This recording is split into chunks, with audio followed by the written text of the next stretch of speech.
Class 9th का mathematics का Ganit Manjari chapter number 3 the world of numbers लेकर आई हूँ और इसकी हम आज एंड ऑफ चैप्टर एक्सरसाइज करेंगे।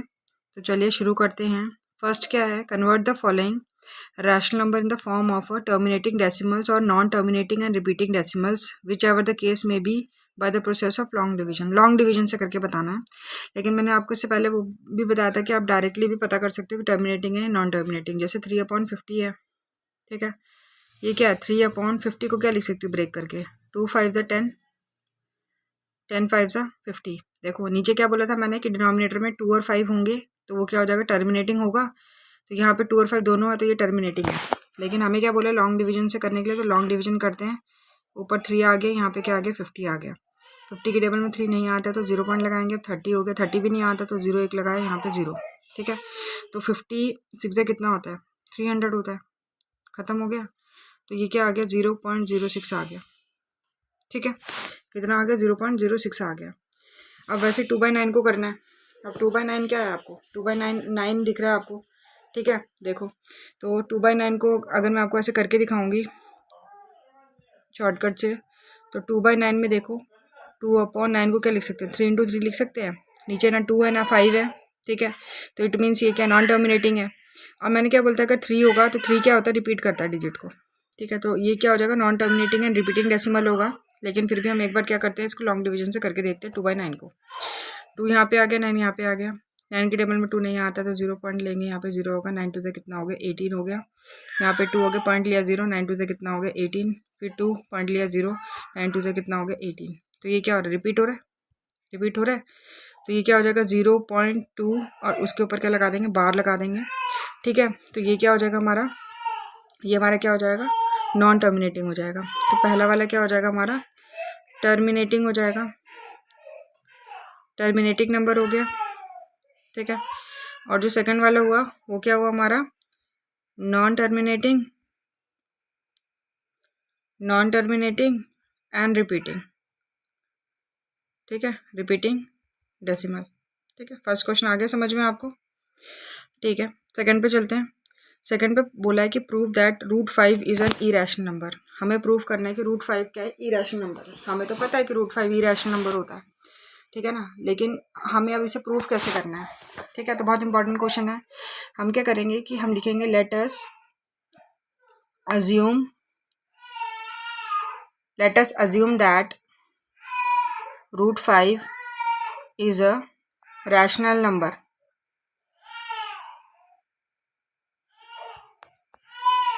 ठीक है। तो हमने क्या मान लिया, इसको क्या मान लिया कि ये रैशनल नंबर है। अब हमें पता है कि रैशनल नंबर कैसे रिप्रेजेंट होता है, तो लिखना है therefore it can be expressed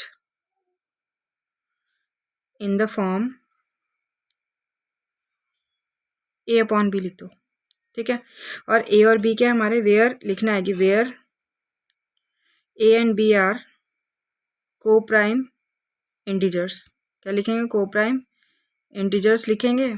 और साथ में लिख देंगे कि b नॉट इक्वल टू 0, क्योंकि प्राइम नंबर क्या होता है, जो p/q के फॉर्म में होता है, नीचे वाला क्या होता है 0 नहीं होता, लिख दिया।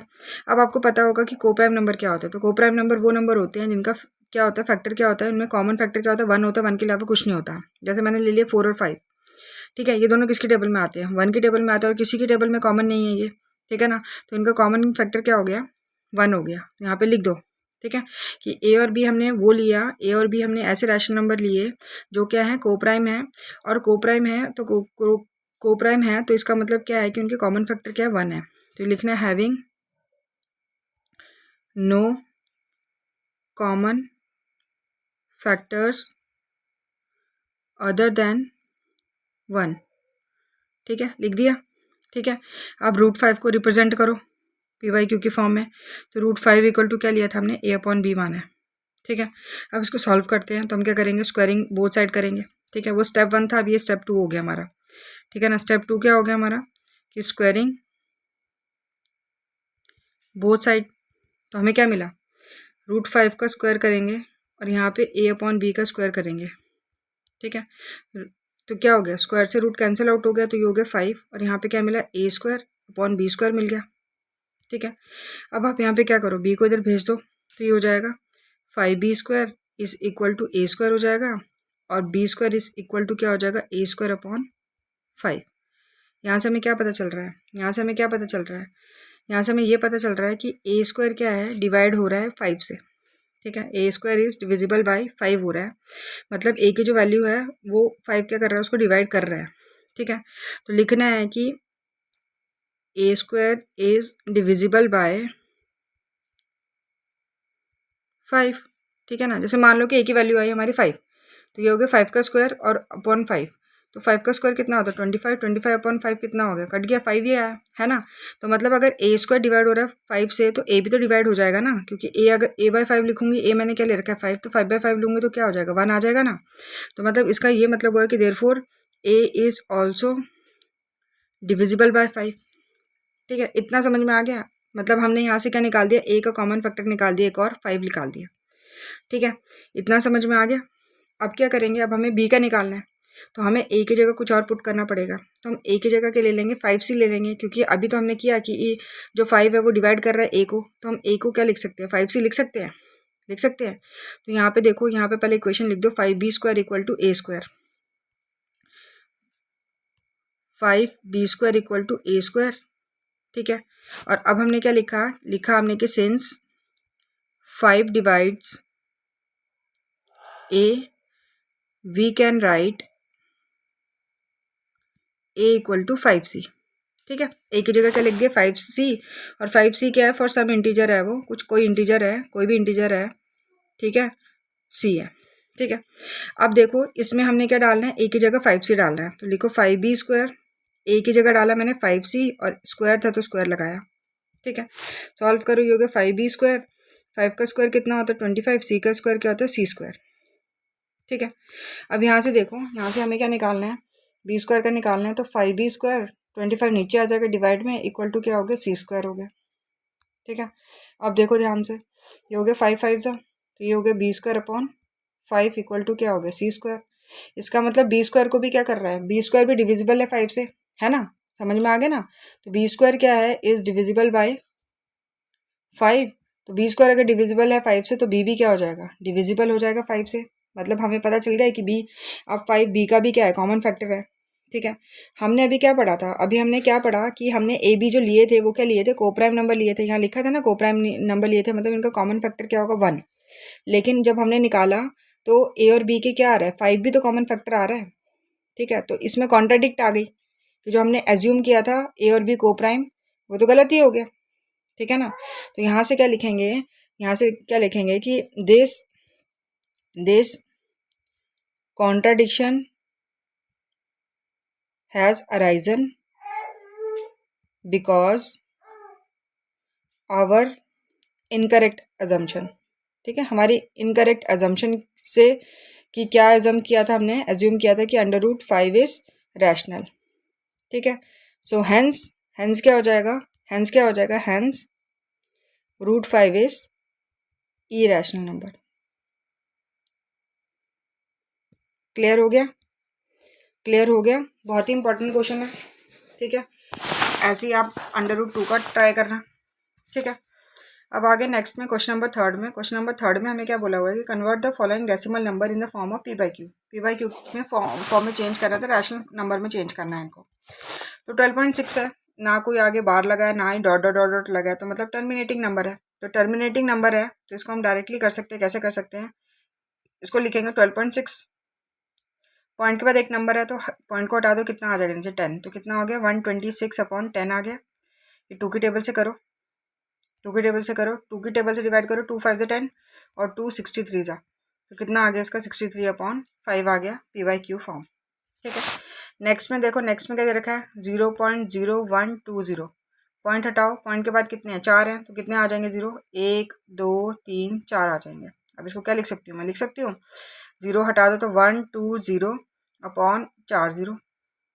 ठीक है, कट करो, कट कर दिया। 4 की टेबल से आ रहे हैं, ये 4 3 जा 12, ये होगा 4 2 जा 8, 4 5 जा 20 और 0, तो इसका आंसर क्या आ रहा है 3 अपॉन 250।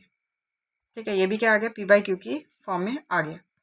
ठीक है, अब नेक्स्ट जो है, नेक्स्ट मोस्ट इंपॉर्टेंट क्वेश्चन है, इसको अपने ध्यान से करना है। ठीक है, आपको क्या दे रखा है 3.052 के ऊपर बार है, किसके ऊपर बार है, 5 और 2 के ऊपर बार है। इट मीन्स कि हमारा क्या हो जाएगा, इसको हमें सॉल्व करना पड़ेगा क्योंकि ये डॉट डॉट डॉट इनफाइनाइट तक जा रहा है। ठीक है, तो इसको हमने कैसे लेना है, लेट एक्स मान लेंगे हम, क्या मान लेंगे 3.052, 52 रिपीट हो रहा है ना, तो 52 ये आ गई हमारी पहली इक्वेशन। ठीक है, इसको मैं रब कर रही हूँ। ठीक है, क्या आ गई हमारी पहली इक्वेशन आ गई। ठीक है, अब पता है क्या करना है, हमें एक रूल करना है कि जहाँ पे रिपीट हो रहे हैं ना, जो नंबर रिपीट हो रहे हैं, ठीक है, तो उनको ही एक साइड में लिखना है, बाकी जो नहीं हो रहे हैं वो एक साइड में करना है। मतलब यहाँ पे जीरो जो है, जीरो को हमें इस साइड शिफ्ट करना है। इस साइड शिफ्ट करने के लिए मतलब पॉइंट को हमें यहाँ लगाना पड़ेगा। तो मतलब पॉइंट के बाद कितना, एक ही का डिफरेंस आ रहा है, तो हम क्या कर देंगे, मल्टीप्लाई बोथ साइड बाय 10 कर देंगे। ठीक है ना, तो यहाँ पे 10x हो गया। ठीक है, और यहाँ पे पॉइंट शिफ्ट हो गया तो हो गया 30.52 ठीक है, ये आ गई हमारी, क्या आ गई, सेकेंड इक्वेशन आ गई। ठीक है, अब हम रूल करते हैं, अब हम रूल लगाते हैं। क्या रूल लगाते हैं हम, क्योंकि अब ऐसे इस टाइप का जब क्वेश्चन आएगा तब हम नॉर्मल इसको सब्ट्रैक्शन का रूल लगाते हैं ना। ठीक है, तो अब हम क्या करेंगे, इक्वेशन 2 में अब क्या करेंगे, रिपीट हो रहा है। अब यहाँ पे देखो 2 नंबर हैं, 2 नंबर रिपीट हो रहे हैं ना, तो मैंने क्या बताया था, अगर एक नंबर होगा तो 10 से मल्टीप्लाई करेंगे, 2 नंबर होगा तो किससे करेंगे, 100। तो अब लिखेंगे हम कि मल्टीप्लाई इक्वेशन 2 बाय 100 से करेंगे। ठीक है, 100 से किया तो 100 को 10 से किया तो कितना हो गया, 1000x हो गया। और इसको 100 से जब करेंगे तो क्या हो जाएगा, ये पॉइंट कितने इधर शिफ्ट हो जाएगा ना, शिफ्ट हो जाएगा ना, 2 जीरो है तो 2 के बाद तो हो जाएगा 3052.525252 ऐसे चलता जाएगा, ये आगे थर्ड इक्वेशन। ठीक है, अब क्या करेंगे, सब्ट्रैक्ट इक्वेशन 2 फ्रॉम इक्वेशन 3। क्या कर दिया हमने, सब्ट्रैक्ट इक्वेशन 2 फ्रॉम इक्वेशन 3। ठीक है, इक्वेशन 2 को सब्ट्रैक्ट करना है 3 से, तो 3 वाली लिखो पहले, तो ये हो जाएगा 1000x is equal to 3052.525252 dot dot dot. ठीक है, और नीचे आ जाएगी हमारी सेकंड वाली, सेकंड क्या हमारी 10x है, तो 10x is equal to 30.525252 dot dot dot. ठीक है, क्योंकि हमें क्या करना होता है, हमें डेसिमल वाले हटाने होते हैं, तभी हमारा क्या आता है, रैशनल नंबर आ जाता है। तो हो जाएगा 0 0 0 0 0 0 और पॉइंट यहाँ पे। ठीक है, अब 2 में से 0 गए तो 2, 5 में से 3 गए तो 2 0 3। ठीक है, 3022 मिला। और यहाँ पे क्या होगा, 1000 में से 10 माइनस होगा तो क्या हो जाएगा, 990 हो जाएगा, और x का x हो जाएगा। ठीक है, यहाँ से हम क्या निकाल लेंगे, यहाँ से हम x निकाल लेंगे, तो x क्या हो जाएगा हमारा 3022 अपॉन क्या हो जाएगा, 990 हो जाएगा। ठीक है, 2 से डिवाइड कर लो, तो 2 1 2, 2 5 10, 2 1 2, 2 1 2, और 2 4 8, 2 9 18, और 2 5 10। तो हमें क्या मिल गया, हमें ये मिल गया p/q की फॉर्म में। ठीक है, समझ में आया। ठीक है, चलो नेक्स्ट पे चलते हैं। नेक्स्ट क्या है, 1.235 के ऊपर बार है। ठीक है, मतलब फिर से हमें क्या करना पड़ेगा, 2 को इधर शिफ्ट करना पड़ेगा लेफ्ट साइड में। ठीक है, तो करते हैं, इसको रब कर देते हैं। ठीक है, अब देखो हम लेंगे लेट x इक्वल टू क्या हो जाएगा हमारा, x इक्वल टू क्या हो जाएगा 1.235, फिर से वही हो रहा है, 35 आ रहा है, फिर 35 आ रहा है, फिर 35 आ रहा है, डॉट डॉट डॉट। ये आ गई हमारी पहली इक्वेशन। ठीक है, अब हमें क्या करना है, जो रिपीट हो रहे हैं उन्हीं को रखना है राइट हैंड साइड में। तो लेफ्ट एक हमारा 2 एक्स्ट्रा आ रहा है, तो हम क्या कर देंगे, इसको इधर शिफ्ट कर देंगे, तो यहाँ पॉइंट यहाँ चल जाएगा। तो पॉइंट के बाद क्या, एक ही नंबर है, तो हम क्या कर देंगे, multiply by 10, multiply both side by 10, तो ये हो जाएगा 10x। और ये शिफ्ट कहाँ हो जाएगा, ये हो जाएगा 12.353535 पे। ये आ गई सेकेंड इक्वेशन। अब क्या है, कितने पे बार था, 2 पे बार था, 2 पे बार है 35 पे, तो कैसे मल्टीप्लाई कर देंगे, 100 से। लिखेंगे मल्टीप्लाई इक्वेशन 2 बाय 100। ठीक है, ठीक है, तो ये 100 से करेंगे, ये क्या हो जाएगा, ये क्या हो जाएगा 1000x हो जाएगा, और ये क्या हो जाएगा 100 से, तो ये पॉइंट यहाँ शिफ्ट हो जाएगा, तो ये हो जाएगा 1235.353535, और यहाँ ये आ गई हमारी थर्ड इक्वेशन। अब क्या कर देंगे, सब्ट्रैक्ट करेंगे इक्वेशन 2 को, किससे, इक्वेशन 3 से। तो लिखेंगे कि सब्ट्रैक्ट इक्वेशन 2 फ्रॉम इक्वेशन 3। ठीक है, अब लिखो कैसे लिखेंगे, 1000x में से 10x गया कितना आ गया, 990x आ गया, ठीक है। और इसको माइनस करो, कितना आएगा, देखो यहाँ पे 1235.353535 को माइनस करना है किससे, 12.353535 से, तो ये तो 0 आ गया। 5 में से 2 गया तो 3 में से 1 गया तो 2, और ये आ गया 1223, तो 1223 आ गया, ठीक है। और x क्या आ जाएगा हमारा, x क्या आ जाएगा हमारा, x आ जाएगा हमारा 1223/990, ठीक है। तो ये क्या था, हमारा रैशनल नंबर था, ठीक है। समझ में आया, समझ में आया। अब बाकी के जो क्वेश्चंस होंगे वो मैं अब नेक्स्ट क्लास में बताऊंगी आपको। अगर अच्छा लगा होगा तो लाइक शेयर सब्सक्राइब ज़रूर करना। Thank you so much for watching.